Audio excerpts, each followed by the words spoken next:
السلام علیکم ملګرو د کرکټ مینوال تاسو هم چې د افغانستان کرکټ فینز دي هغه ته ډېر مبارک شه په دغه بهترین پرفارم باندې په دغه بهترین بیټینګ باندې خاص کر د نبی او د عظمت الله عمر دي چې څومره تعریف وکړو هغه به کم وي دوه سلیزي موالي عظمت الله عمر دي په کې غټ سکور وکړل محمد نبی هم سلیزه والله دا کوم پارتنرشپ چې وکړو افغانستان چې څومره ګر شوی او افغانستان چې د کم زیته محمد نبی او عظمت الله عمر زی راوستو یقینا چې د سوچ او د فکر نه بهر خبره ده خو ملګرو تاسو ته ما ویلو تاسو خیال کې راځي ما په پیج کې ویډیو بالکل په ریکارډ سره پته ده په ثبوت سره پته چې ما تاسو ته ویل چې بالکل سریلانکا دا سکور کولی شي نو افغانستان هم کولی شي یو خو د ګروپ باونډري لنډوي او دغه نه علاوه که موږ وګورو چې په دغه پیچ کې چې دی بالکل د بالر دپاره څه کومک نه و سټارټ کې د افغانستان وکټ زر ورکړل خو افغانستان بیټسمینانو دا سوچ کوي چې مطلب 301 سکور دي دا خو چیس کول غواړي نو دا خو په دې شور کې په شلو ور کې په څلور خور کې خو نه چیس کېږي هغه په آخري بال پر ټیم اخلي خو ته به وکټ ودرې او د هغې نه وروستو نن رحمان الله ګربز ما وویل په کله چې سریلانکا بیټینګ وشو نو ما ویل چې رحمان الله ګربز نن ایستار شي چې هغه مطلب سکور وکړي نو نور بیټسمینان به انشاءالله ورسره خامخا سکور کوي بل د هغه سکور داسې که چې تیز چې هغه مطلب 100 سکور وکړي نو 50 شپېته باندې والي نو افغانستان دپاره ډېره زیاته فایده کوي خو افغانستان په سټارټ کې وکټې ډېرې زیاتې ورکړلې 55 باندې تقریبا 15 وټو د هغې نه وروستو چې نبي او عظمت الله عمر زي موږ څومره تعریف وکړو څومره هم صفت وکړو دغه سلیزي دغه غټ پارتنرشپ 255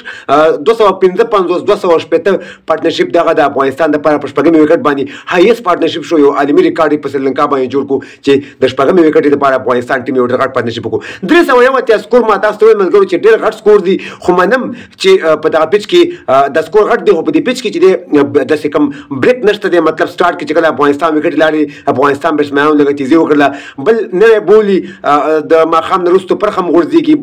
بالر سره کومک هم زیات کوي وروسته چې بیا کله هغه نمي د پیچ نه ختمه شي مطلب بیټسمینان پرې وګرځي هغه خوله مله مطلب کومه پرخه چې هغه لاړه شي نو بالکل بال کې به وروسته تاسو وکړه عظمت الله عمر زی هم اوټ شوی وی که نه محمد نبي هم اوټ شوی خو هغې ته وکټ جوړه شوله هغې سلو بیټینګ وکړو ځان یې جوړ کړو او د هغې نه وروسته بیا محمد نبي او عظمت الله عمر زی چې کوم پارتنرشپ وکړو یقینا چې تعریف ور پارتنرشپ وکړو یقینا چې د افغانستان نوم یې روښانه کړو په ټوله دنیا کې د افغانستان نوم روښانه کړو کله چې 55 باندې 3 اوټ شو ما ویل چې افغانستان ټیم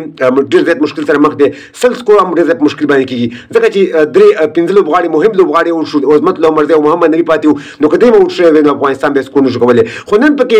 دوه زما د تبې پلیرانو سکور نه دي کړي یو پکې ګلبدین نایب مطلب زره اوټ شو که هغې پکې سکور کړی سټارټ شوی ویل بالکل دغه میچ راوښته افغانستان دغه میچ ګټه بل طرف ته که موږ وګورو حشمت الله شاهدي باندې ذمواري نه ور اچوو ځکه چې هغه سلو بیټسمین دی پر احمد شاه نه ور اچوو ګربز که نن ودرېدلی وی نو بالکل افغانستان دغه میچ ګټه خو نن که د افغانستان بالرانو ټکېدلي او زیات سکور یې ورکړي دي خو اصل کې دغه پیچ د بیټینګ پیچ و ځکه په افغانستان دومره غټ سکور راواړول مطلب ورنږدې شو 2 سکور باندې افغانستان دغه میچ ویلو یو ډېر بهترین پرفارم افغانستان شو کو یو ځل بیا هم ټول افغانستان ته دغه ستر